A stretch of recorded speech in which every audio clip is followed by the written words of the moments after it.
Delighted to be joined here today by Veronica, founder and CEO of Didimo.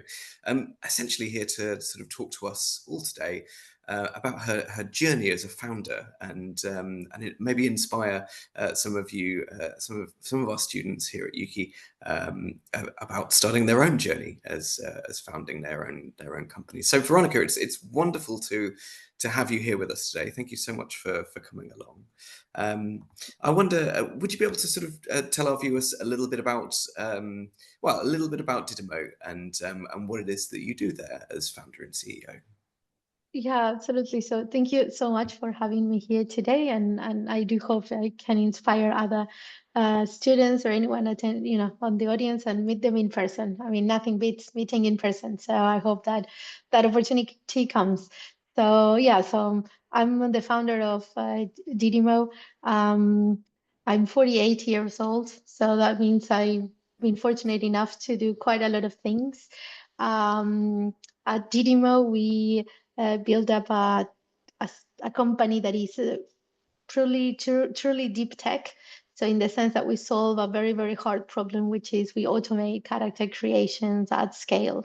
So, and I'll backtrack, but I think it's good for everyone to know what we do. So you can actually create one base character, create how you want it to look, the art style, the specifications of that character, the mesh, the rig, the textures.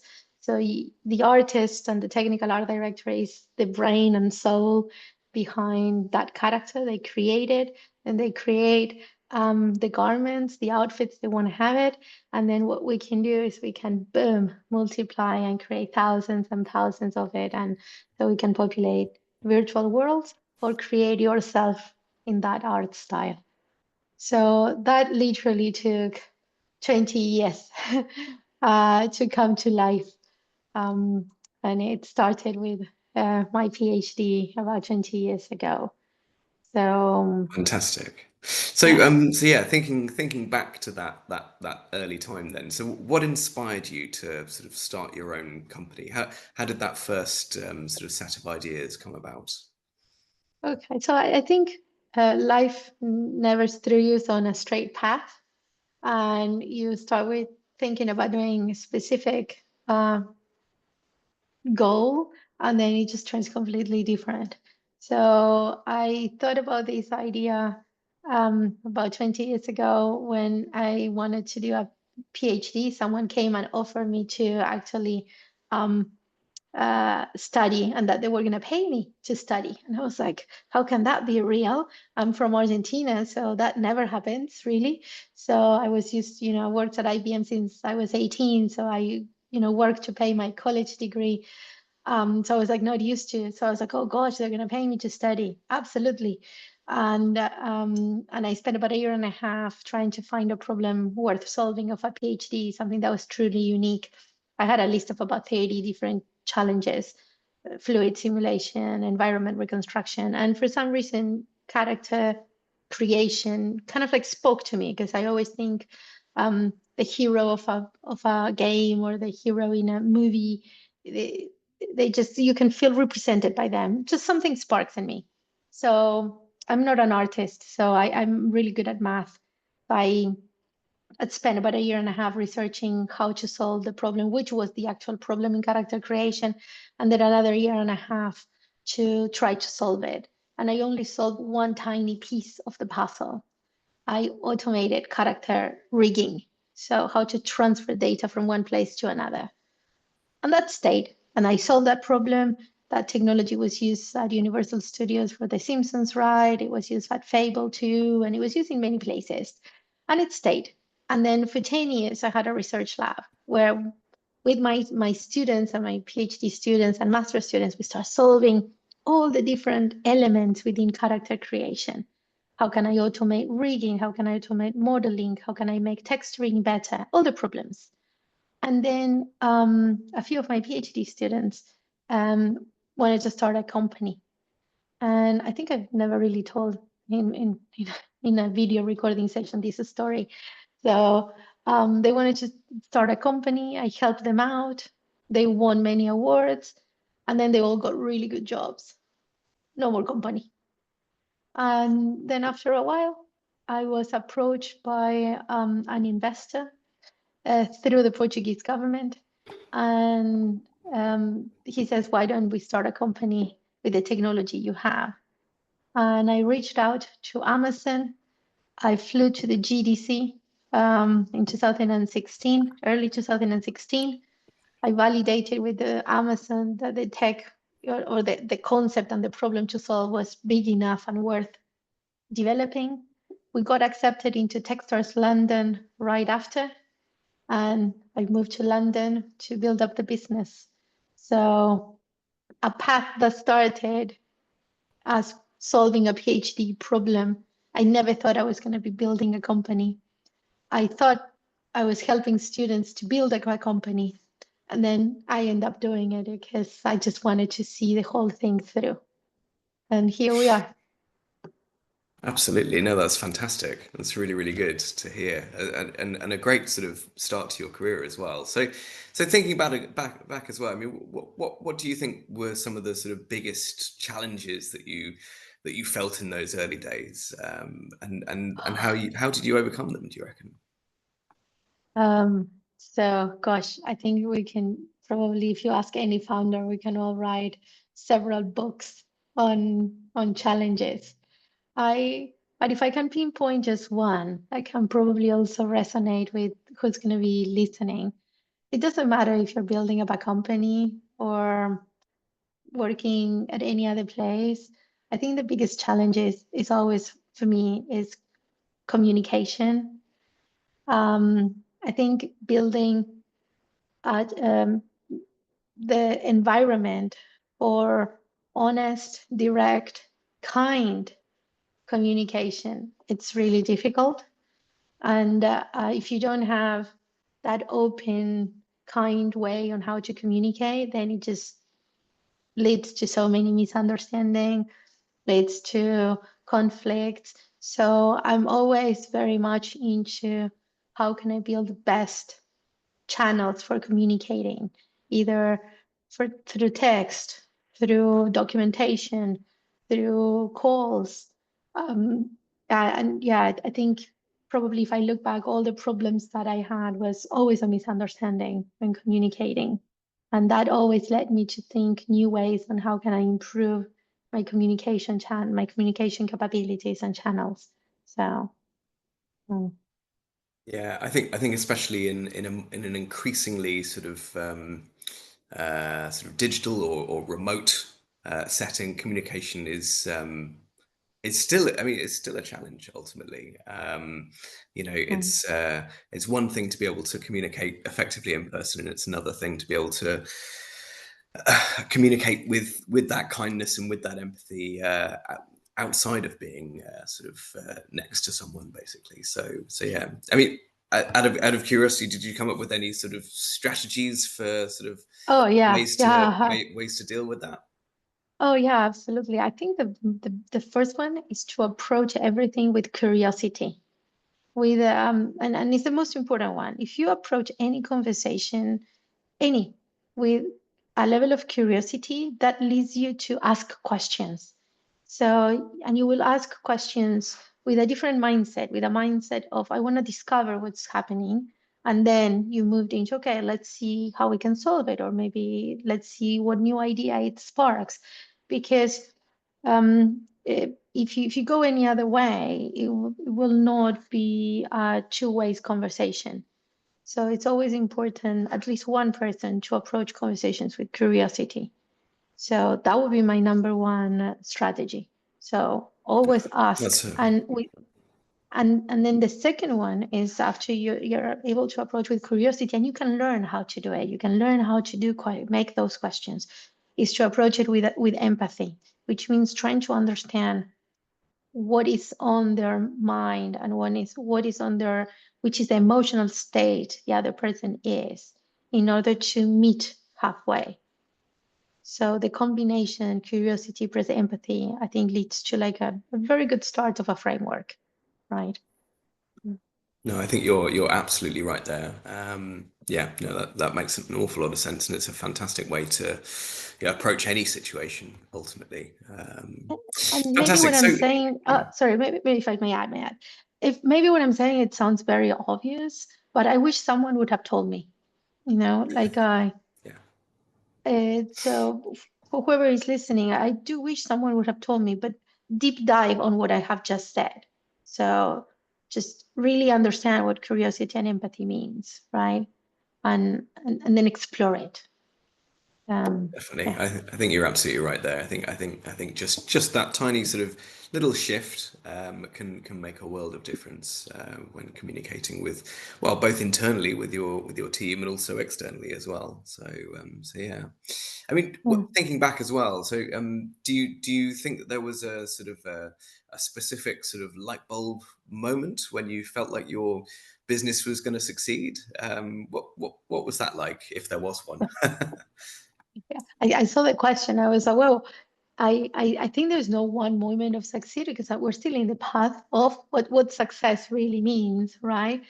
So in my case, more than the business, I feel last year I felt accomplished. I felt absolutely fulfilled because Colossal Order launched with City Skyline 2, all the characters, and that was our technology. They used our product.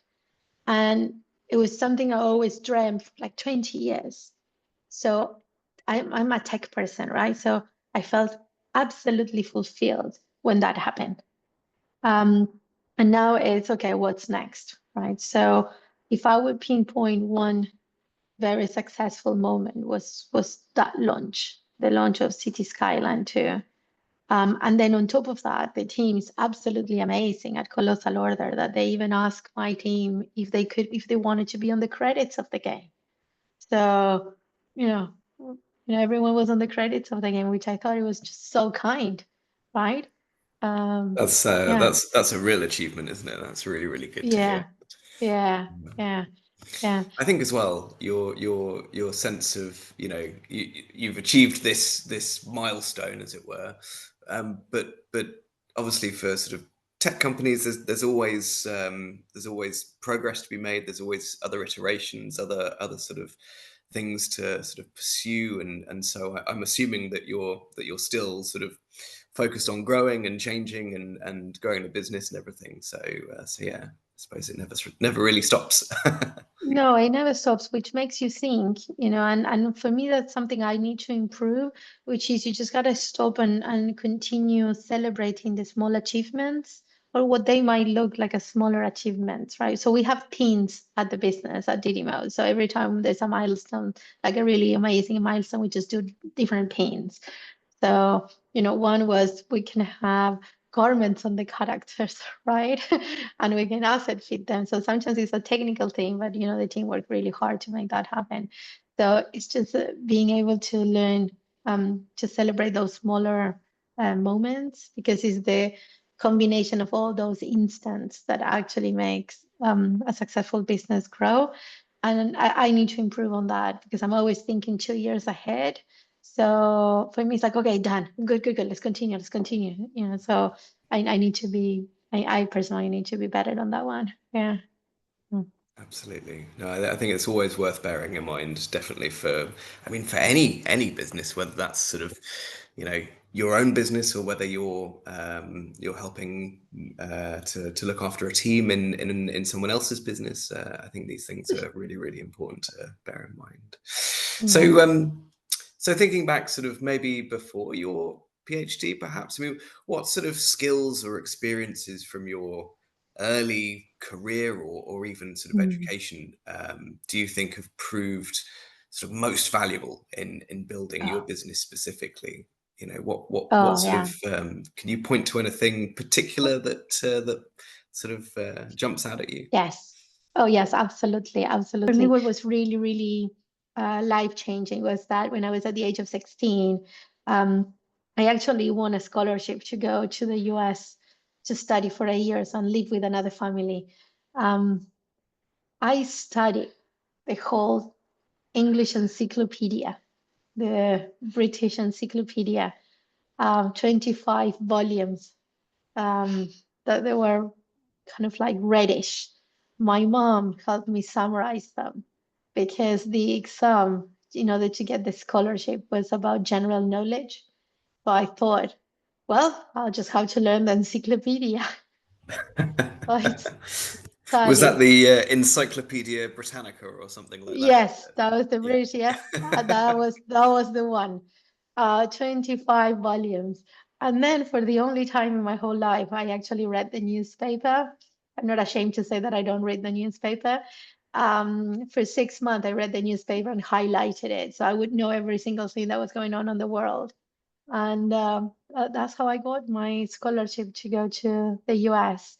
So that meant that when I came back, so it's a lot about, if I look back, it's a lot about, persistence and like fixated into how, when I have a problem, how do I solve it? Of course, I didn't have that maturity back then, but if I look back, it's it's how like you have a problem, you break it down and you don't stop until you solve it. So that was, I guess, my motto.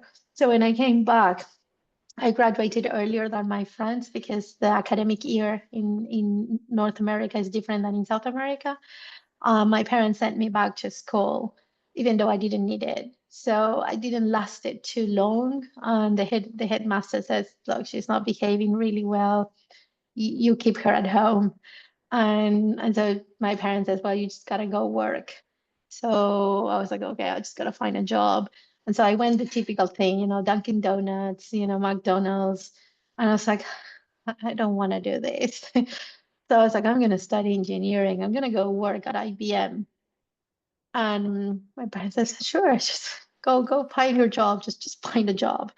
I'm not going to go in details on how I got my job, but because I cannot be recorded some things, in the sense that I managed to get into the IBM building to get my first interview, and then the head of human resources gave me his business card with his phone number, and I start calling every single day until he finally says, "Okay, come to the office." And he showed me those very old printed papers. See, there's like no request from anyone at the IBM building with someone with no experience. And I was like, I speak English very well. Like, I speak really well English. And so he starts sending me to different interviews. Yeah, as you can know, the story ends up well. And every interview was a rejection, and every interview was, you don't have any experience. And I was like, doesn't require a genius to say that, right? I mean, I'm not even 17. And until in one last interview, um, I go and I had to print out my curriculum and put it in an envelope, which was this big. My son has a bigger curriculum now, and he's 17. So mine was speaks English, right? Pretty much. Develop a gaming logo. That was it. And so I go, and I guess I forgot to print the curriculum. And who was interviewing, who's still a dear friend of mine today, was my first boss. Um, he says, you forgot to put your CV in here. And I was like, oh, no, no, no. It's just your responsibility that I build upon a curriculum. I have no experience. And he's like, okay, well, you start on Monday. And I was like, oh, Wow. wow. So it was a lot of perseverance to try to get that job. Like I had nothing better to do than just walk into IBM every single day, right? I mean, just nothing better to do. I rollerblade, and then I get into the interviews, and I worked there for until I graduated from college, and I've never had to look for a job ever again. So what that job taught me, I can spend the whole hour just talking about everything I learned, but it was about communication, no fear of doing things in a different way, learning, and observing, because I was there just observing, what needed to get done. And I ended up developing a system that eliminated the use of paper, in the sense that before, people will get together every week just to have meetings to review the projects. And I created an online system that would access the IX servers, and everyone suddenly, through terminals, not even a PC, could read their status of their projects, something that for us today is basic, right? So it's just trying to observe, have no fear of asking questions all the time. And I was always learning. There were no books, so I could learn by asking other people. So, and that perseverance of never giving up. And the most important one is that every time someone tells you no, it's not a no to you as a person, it's actually a no to the fit of what one person needs and the other one has to offer. So Yeah, I think that's very, very sound advice. It's not something that should be taken with, all-encompassing negativity. It's just that one element that needs to be sort of changed or disregarded, essentially. So yeah, that's good advice there. so if I go back, the most powerful thing based on this story that I share was, the never really giving up.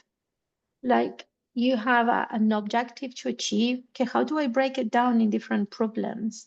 And I try different strategies. One will work.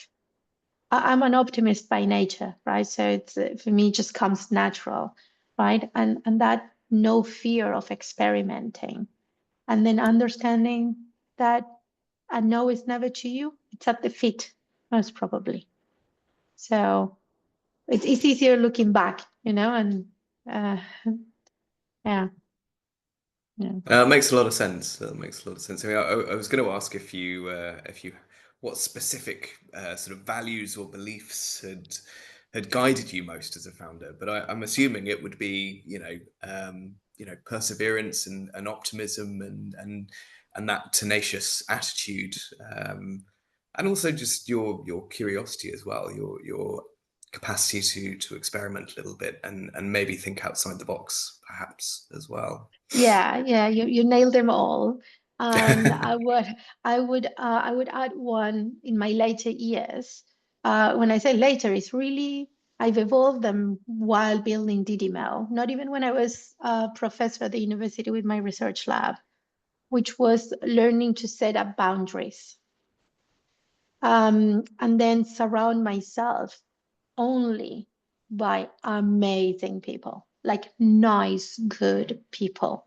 So the boundaries, they taught me to keep the people that with my personality were not an exact fit, right?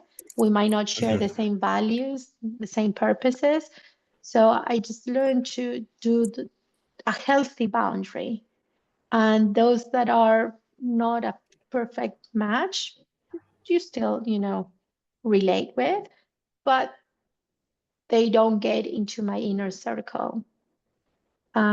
So setting up the boundaries and surround myself by amazing, nice, kind, cool people is just the secret formula for success, whatever success however you want to define it. It's just to feel fulfilled, just like nice people and kind people, they elevate you, they empower you. Um, and, Definitely. and I No, and I can I can give the greatest example. In 2022, I was I got an award which is from the EY. It's called the EY Winning Women Award. mhm. And became part of this incredible community. Before that, I never understood how women can empower women. Um, for me, everyone is the same, right?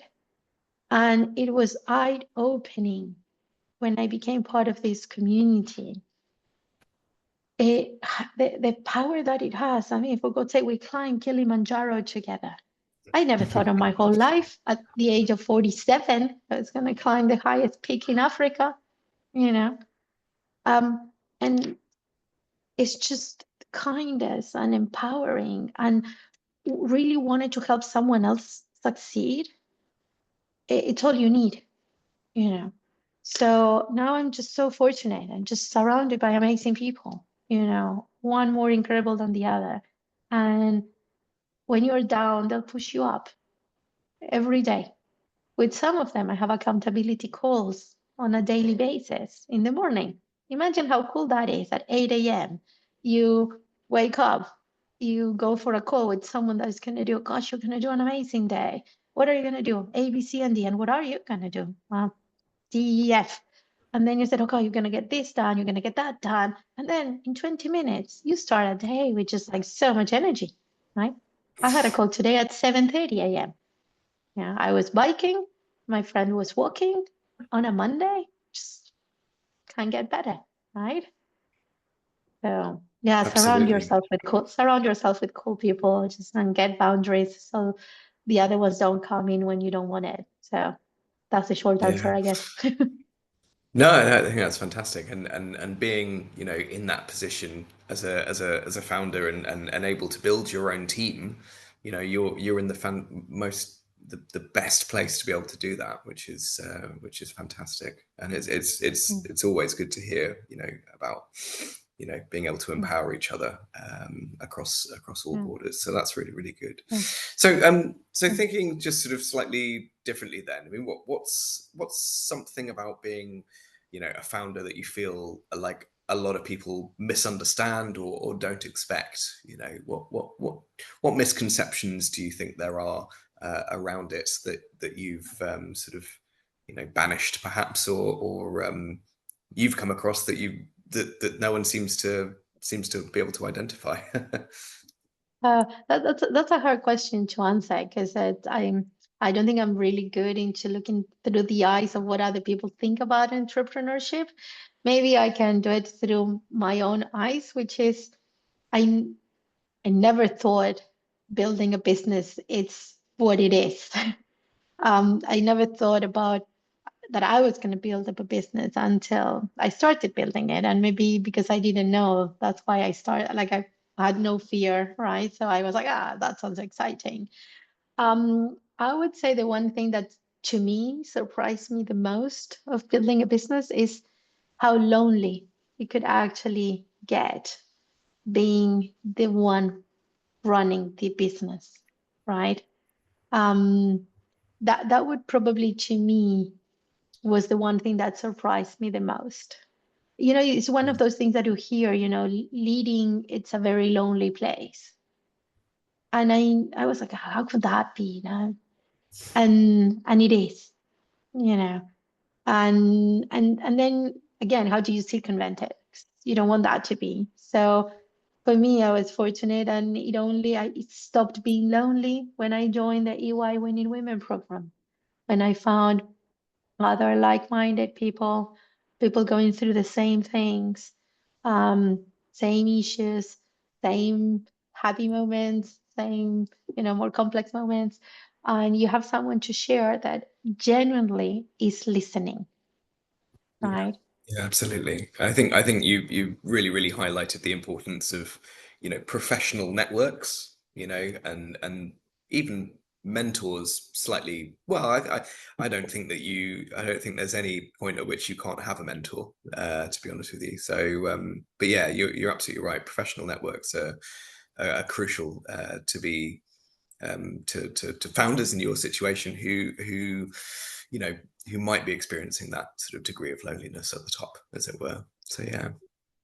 Yeah, and you've mentioned something that I think we haven't covered yet, which I think is really, really important, especially for the audience that's going to be listening to this, is the power of networking.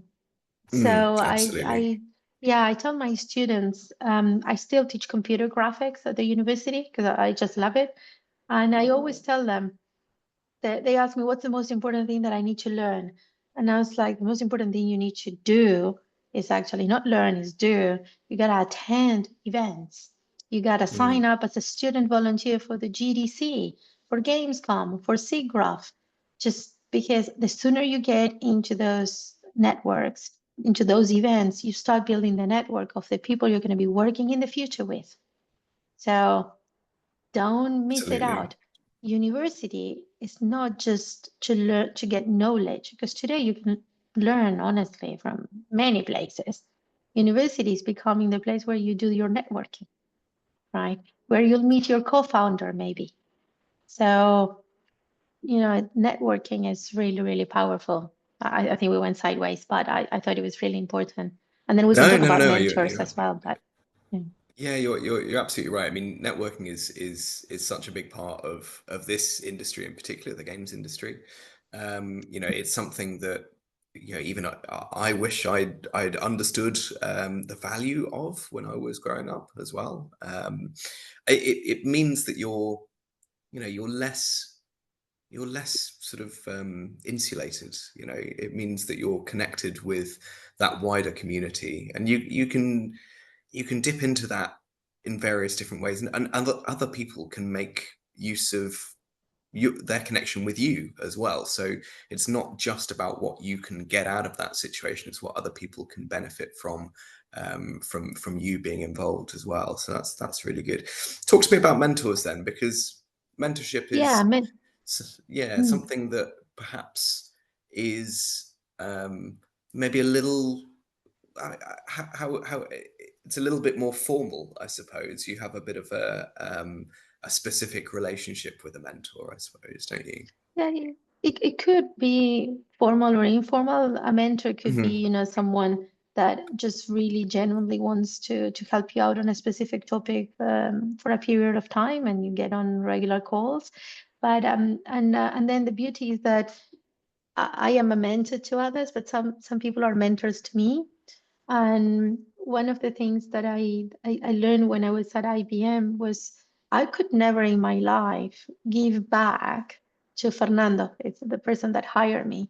I will never be able to give back to him everything he's done for me, right? But I can give forward and do the same for others. So I think keeping that in mind, that no matter which is at what age you are, you can always mentor someone else, and you learn from that experience a lot. So you can find those that are more formal, but then the other ones that just spontaneously appear in your life.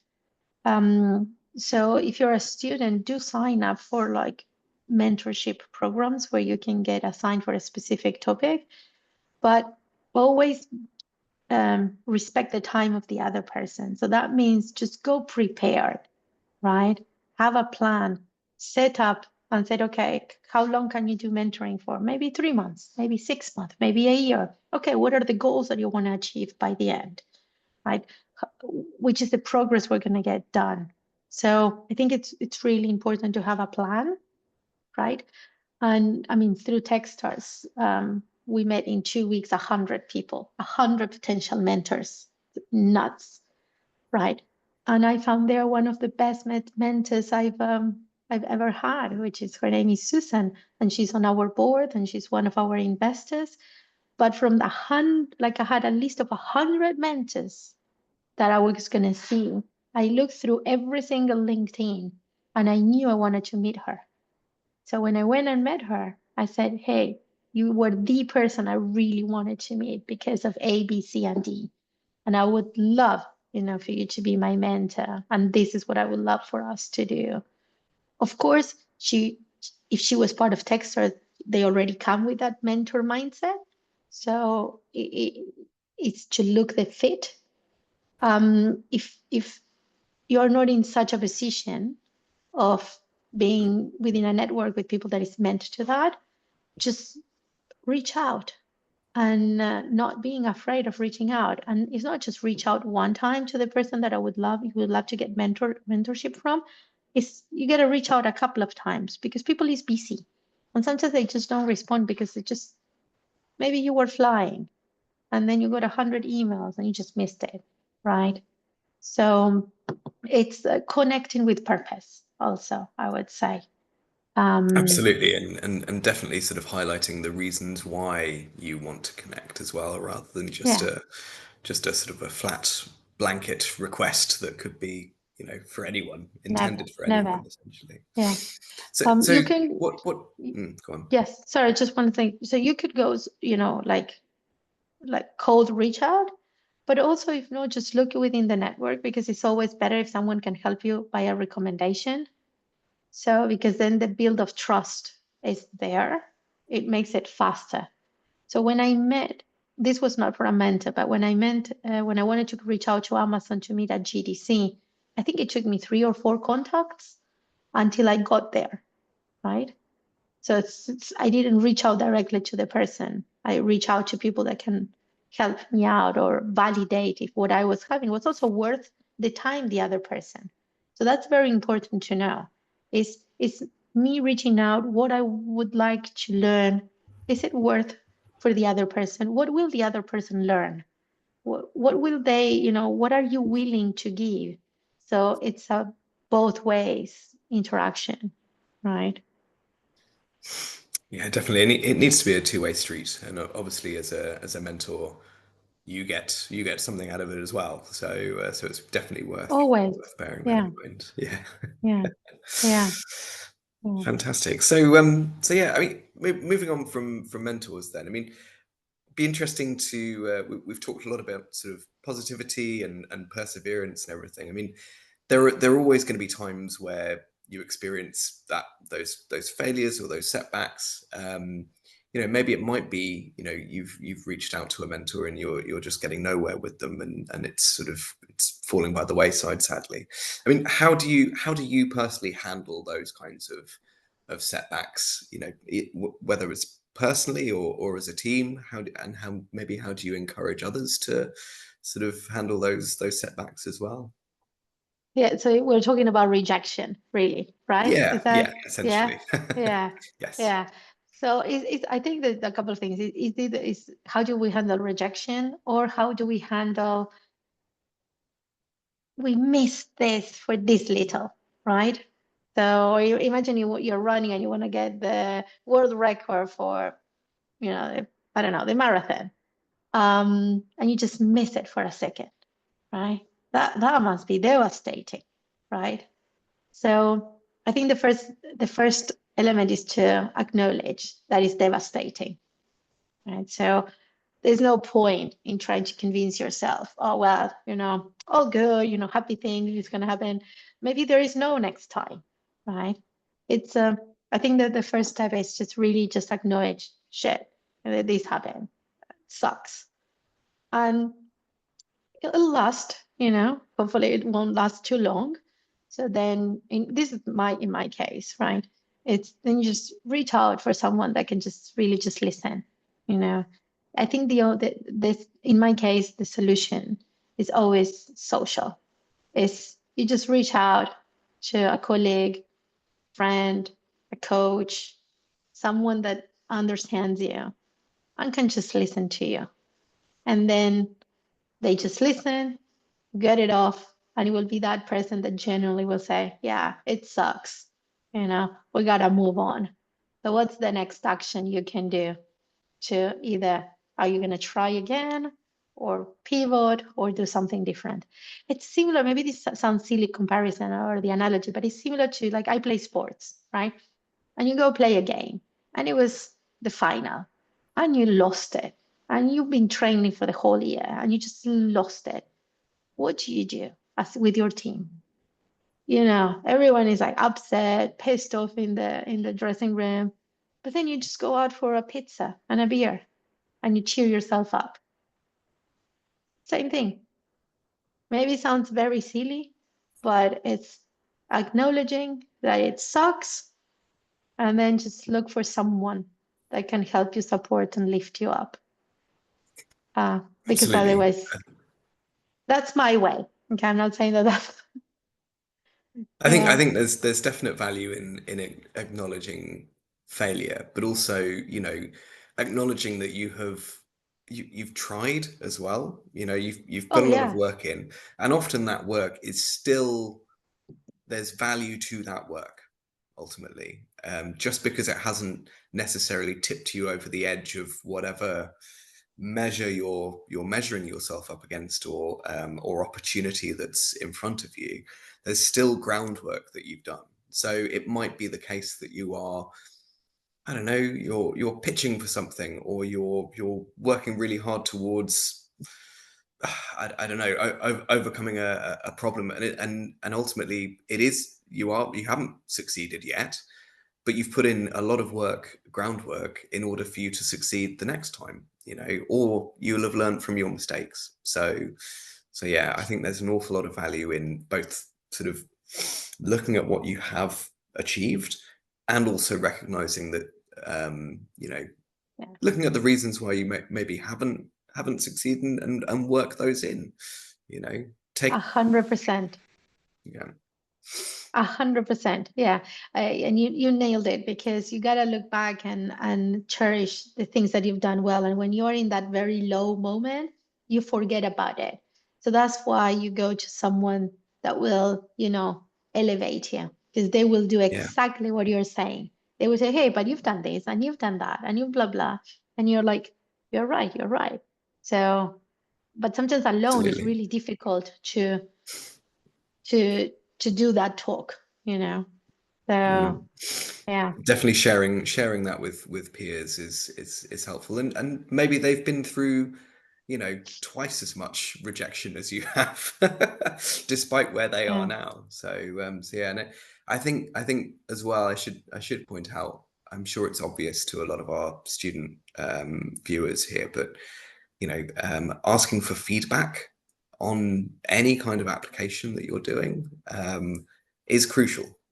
Otherwise, without knowing what the person sort of hiring or the potential employer is looking for, you're just going to be you're blind. You have no idea how to improve, basically. So feedback is crucial, and you should always ask for it. And it's obviously take it on board as well. Definitely, yeah, definitely make use of it.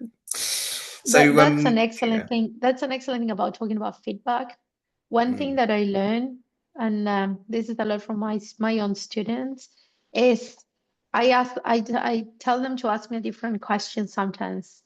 It's not what do I think about their work, for them to ask me how would I've done it differently, because then they're learning from my experience, that then if they listen well, they can map it into the way they've done it. So because if I am telling you should have done A, B, C, and that, whatever better, it's just one opinion. But if they ask me how would I have done it differently, then they're actually learning a good process. So that's a really good question for students to ask when they're asking for feedback. Not only how they would improve it, but also how they would have done it better. And then absolutely. and then you're giving the opportunity to the other person to really shine, and they get engaged because they're talking about their work. So you're showing interest for the work they are doing as well. So it's like a magic question.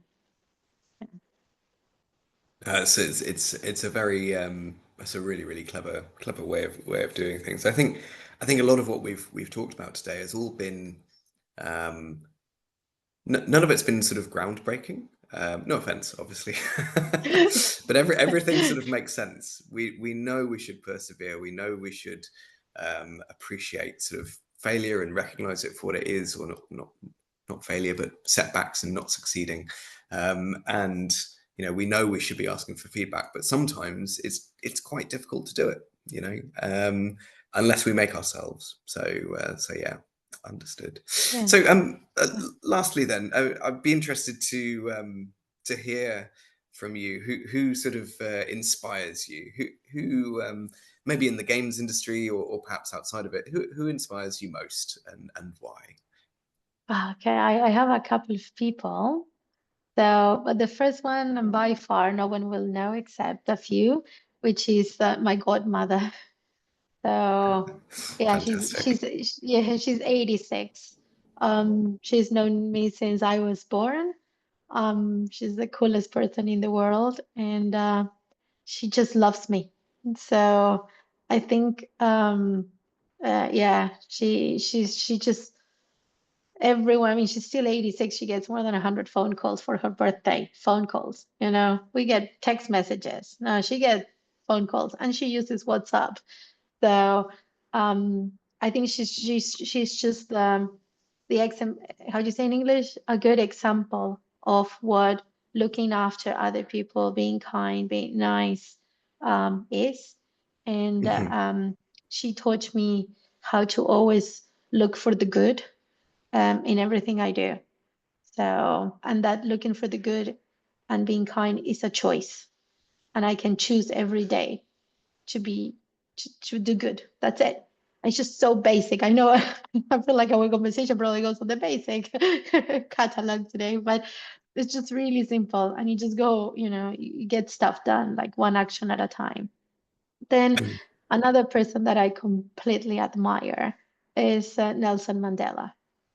So there's a brilliant book that is called The Mandela's Way, which is not the mhm, biography, which I highly mhm, recommend anyone to read it.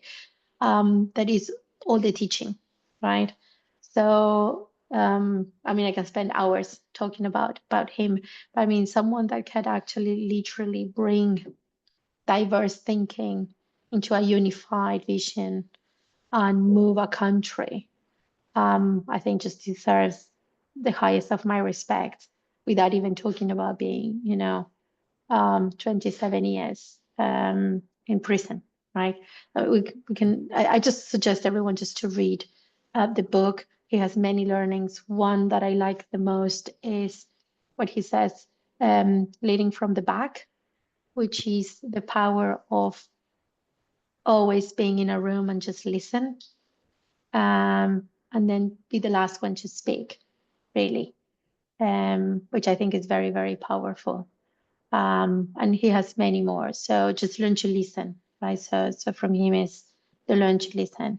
Um, I others like Warren Buffett. If we go into the mhm. business space, Yeah. the, and they all go back to this. You probably see that I look after people that all share the same thing, and if you read what Warren Buffett writes or what he says, on one side, on the financial aspect, is how um, success is as a component. So you do greatness one piece at a time, and then when you add it all together, the result is humongous. But then he Mhm. says that we are the result of the people we have around us, and Yeah. surround ourselves about good people, and then you will be in a better position. So yeah, I think that's that. And then on the gaming space, I mean, I think there were way too many um, to mention. I'm going to mention someone recent, which actually she's the one that invited me to meet you, which is Maria. I think what Maria has done is just absolutely astonishing. Yes. Um, so This is um, Maria from Us Two Games, obviously. So, yes, yeah, yeah. So why look back when we have someone that is, helping revolutionize and set up gaming in the UK the way she's doing? And yeah, I since I met her, I don't know her that well, but I know her a little bit. Got very impacted by her leadership style and the way she pushes things forward. So yeah. Mm. absolutely. No, fantastic people there. Really, really, really good stuff. And I think definitely encouraging people to, find some interesting ideologies that sort of resonate well with them, and I guess sort of looking for sort of other avenues of success that have served other people quite well. Something to model yourself after. Fantastic. Well, Mm. Veronica, it's been really, really lovely chatting to you. I think you've Thank you. you've Likewise. provided an awful lot of insight into what it's like to be a founder and some of those core values that you've had that have really, really sort of helped push you forward through the years, and highlighting what's important for the next generation to sort of consider and learn from. So Mm. yeah, thank you so much for your Thank time you. this afternoon. I really appreciate it. Absolutely. Thank you. It has been a pleasure. Thank you so much.